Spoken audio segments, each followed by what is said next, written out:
नमस्कार, आपसे मेरा नाम है अशोक यादव एडवोकेट और मैं आप सभी के लिए लीगल एडवाइजर वीडियोस अपलोड करता हूं जो कि आप सब लोग लाइक करते हैं, पसंद करते हैं, शेयर करते हैं और सब्सक्राइब भी करते हैं। अब तक नहीं किया तुरंत करिएगा और दूर से लोगों तक भी इस जानकारी को जरूर शेयर करें। बहुत सारे ऐसे हस्बैंड्स हैं जिनके ऊपर उनकी पत्नी ने सेक्शन 498A यानी कि 498 दहेज का मुकदमा उनके ऊपर लगा दिया है, ये कहते हुए कि मेरे पति मुझे मारते हैं, पीटते हैं, दहेज मांगते हैं। मेरे पिता ने मेरी हैसियत के अनुसार, अपनी हैसियत के अनुसार दान दहेज दिया, लेकिन उससे नाखुश होकर उन्होंने मुझे मारा, पीटा और घर से बाहर निकाल दिया और अब मुझे दूसरी शादी करने की धमकी दे रहे हैं। ये कॉमन बातें पत्नी जो है वो अपने 498A की जो एप्लीकेशन दर्ज करवाती है उसी में लिखी जाती हैं। एक हमारे ही सब्सक्राइबर हैं जिन्होंने हमसे ये सवाल पूछा कि सर, मेरी पत्नी ने 498 का मुकदमा मेरे ऊपर कर दिया है और अब जो है वो मेरे ऊपर चार्जशीट भी फ्रेम हो गई है, यानी कि चार्जेस 498A 323/506 और 3/4 DP एक्ट के तहत जो है मुकदमा दर्ज हो गया, उसमें चार्जशीट भी फाइल कर दी गई है। तो क्या अब मैं उस पत्नी से उस आधार पर कि मैंने क्योंकि ये केस पूरा झूठा है, मैंने ना ही तो उससे दहेज मांगा, ना उसके साथ कोई मारपीट करी, ना मैंने उसको घर से निकाला, किसी प्रकार के मैंने कोई भी वायलेंस नहीं किया, लेकिन वो खुद ऐसी महिला है कि वो किसी बात को मनवाने के लिए या फिर अपने मतलब मेरे माँ बाप से उनको अलग करने के लिए वो घर में ऐसे उद्दंड करती है कि घर में अकेले ही काफ़ी है वो कलेश करने के लिए। तो इस वजह से चलते हुए जो है वो अपने आप ही नाराज़ हुई, नाराज़ होने के बाद माँ बाप को बुलाया और अपने उनके साथ में चली गई। ना हमसे पूछा, ना हमको आने पे हमसे पूछी जाती है, ना हमको जाने पे पूछी जाती है। तो ऐसा कुछ भी नहीं है कि हमने उसके साथ कोई मारपीट करी हो, लेकिन फिर भी उसने हमारे ऊपर झूठे आरोप लगाकर हमारे ऊपर केस दर्ज करा दिया है। तो अब हमें ऐसे में क्या करना चाहिए? क्या सेक्शन 498A यानी कि जो हमारे खिलाफ FIR दर्ज कराई है और उसमें चार्जशीट दर्ज हो गई है, तो क्या ये आधार बन सकता है तलाक लेने का? क्योंकि मैं अब तक कई आपको वीडियो बना चुका हूं, तो उसमें ये मैंने कहा है कि आप जो है अपने वकील से सहयोग कर लें, अपने वकील से मिलें, क्योंकि आपको अगर तलाक लेना है तो तलाक के लिए एक स्ट्रॉन्ग ग्राउंड होना बहुत ज़रूरी है, क्योंकि स्ट्रॉन्ग ग्राउंड होगा तभी आपको तलाक मिलेगा। वरना अगर आप तलाक की पिटिशन फाइल कर देंगे और आपके पास स्ट्रॉन्ग ग्राउंड नहीं है तो एक समय ऐसा आएगा कि वो डिसमिस हो जाएगा। कई साल लड़ने के बाद, पैसा समय दोनों बर्बाद करने के बाद जो है आपको एक समय ऐसा आएगा कि वो डिसमिस हो जाएगा। क्यों? क्योंकि आपके पास वो स्ट्रॉन्ग ग्राउंड नहीं है जिसके आधार पर आपको डाइवोर्स मिल सके। तो इन्होंने यही चीज़ सोचा कि मैं सर से कंसल्ट करूं और सर की ही एडवाइस लूं कि क्या मेरे पास ये स्ट्रॉन्ग एविडेंस है तलाक लेने के लिए। तो एक व्यक्ति ने पूछा, तो ऐसा हो सकता है कि आप बहुत सारे ऐसे हस्बैंड हों जो कि ये पूछना चाहते हैं कि सर क्या हमारे ऊपर, क्योंकि मोस्टली शादी के बाद अगर आपका विवाद होता है तो 498A यानी कि दहेज का मुकदमा आपके ऊपर प्रसाद के ये तरह आपको मिल जाता है, और आप ही के लिए नहीं, आपके माँ बाप, परिवार, बहन भाई, मामा चाचा ताऊ वगैरह, इन सभी को ये मिल जाता है। तो ये चीज़ आपको समझनी है कि वाकई सेक्शन 498A का जो FIR या चार्जशीट हमारे खिलाफ दर्ज कर दी गई है, तो क्या ये सफिशिएंट ग्राउंड हमारे लिए है डाइवोर्स लेने के लिए या नहीं। तो आज मैं आपको इसी के बारे में बताऊंगा। नए हैं तो तुरंत सब्सक्राइब करें नीचे लाल रंग का बटन प्रेस करके, और शेयर जरूर करें ताकि और भी हस्बैंड जो हैं वो इस तरीके की प्रॉब्लम से जूझ रहे हैं, उनको कहीं ना कहीं एक रास्ता, एक राह, एक नई उम्मीद जीवन में आने की मिल सके और उसका सहयोग हो सके।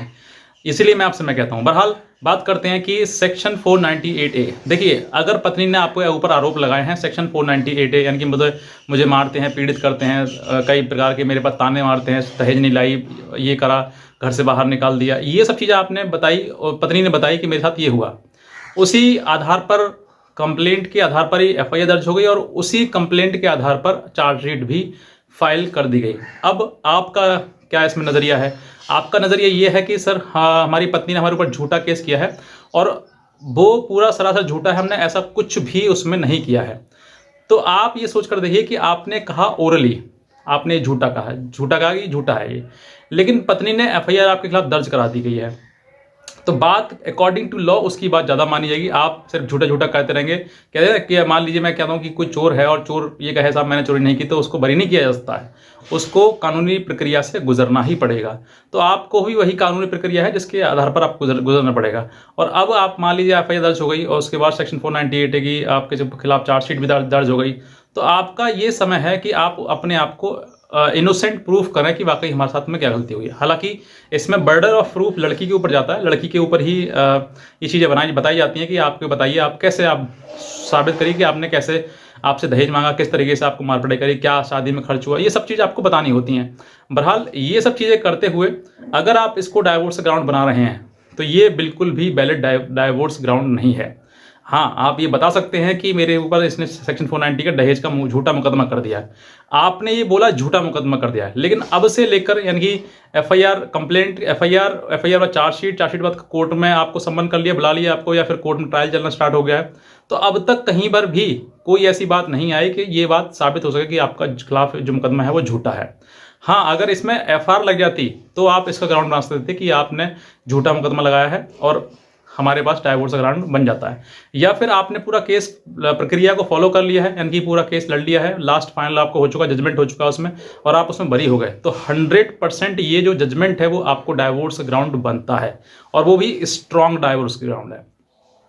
तो ऐसे अगर आपके साथ में हो गई ये प्रक्रिया, ये पूरी कंप्लीट हो गई है, तो आपको डाइवोर्स ग्रांट होगा, और 100% होगा। मैं ये कहता हूँ आपके लिए, कोई इसमें इफ नो बट वाली बात नहीं है। क्यों? क्योंकि अब जो है वो आप जो कह रहे थे कि झूठा मुकदमा वाकई झूठा मुकदमा था, और झूठे मुकदमे के आधार पर जो है वो कोर्ट ने आपको बरी कर दिया। ये आपको डाइवोर्स ग्रांट, लेकिन सिर्फ एफआईआर होना, सिर्फ एफआईआर के बाद चार्जशीट लग जाना, या कोर्ट को सम्मन कर लेना, या आपका हरासमेंट करना, ये डाइवोर्स का ग्राउंड नहीं है। क्योंकि आप सिर्फ मुंह से कहेंगे सर झूठा मुकदमा, पत्नी कह रही है सच्चा मुकदमा, तो पत्नी जो कह रही है सच्चा मुकदमा, अगर वो बात कहीं पर भी अकॉर्डिंग टू लॉ या प्रक्रिया के दौरान वो झूठा नहीं पाया गया है, तो फिर वो झूठा नहीं है। या फिर आप प्रक्रिया के दौरान आप उसको साबित करिए कि वो झूठा है और इसी वजह से जो है वो हमारी पत्नी हमें प्रताड़ित कर रही है, तो फिर आपको वो ग्राउंड बन सकता है क्रूअल्टी का। समझिए बात को।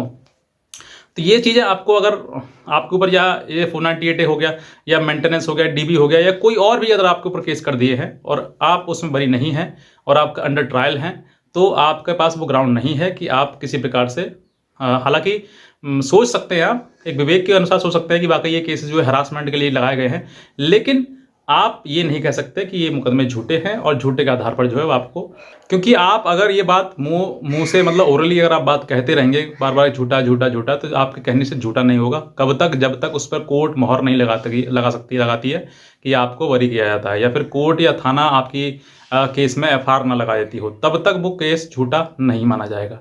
बहरहाल, अब अगर आपने केस फाइल कर दिया है या फिर करना चाहते तो मत करिएगा, क्योंकि ये आधार नहीं है। दूसरा, अगर आप कर दिया है आपने, तो मैं कहता हूँ कि उसमें कुछ और भी एविडेंस आप इकट्ठा करिएगा, ताकि वो केस जो है वो स्ट्रांग बन सके। क्योंकि अगर आपने सिर्फ इसी आधार पर आप डाइवोर्स लेना चाहते हैं, तो इस आधार पर आपको डाइवोर्स नहीं मिलेगा। कई साल और कई हज़ार रुपए आपके और समय आपका बर्बाद हो जाएगा, और लास्ट में आपको निर्णय मिलेगा केस डिसमिस्ड। तो ये आपको ना मिले, मैं इसलिए आपको एडवाइस करता हूँ कि आपके पास अगर एविडेंस है, प्रॉपर स्ट्रांग एविडेंस है, तभी आप तलाक के लिए पिटीशन फाइल करें, अदरवाइज आप ना करें। वरना फिर म्यूचुअली आप सोचेंगे म्यूचुअली किसी प्रकार से हो जाता है, नहीं होता, तो कंटेस्टेड है, तो कंटेस्टेड के लिए आपको एविडेंस चाहिए।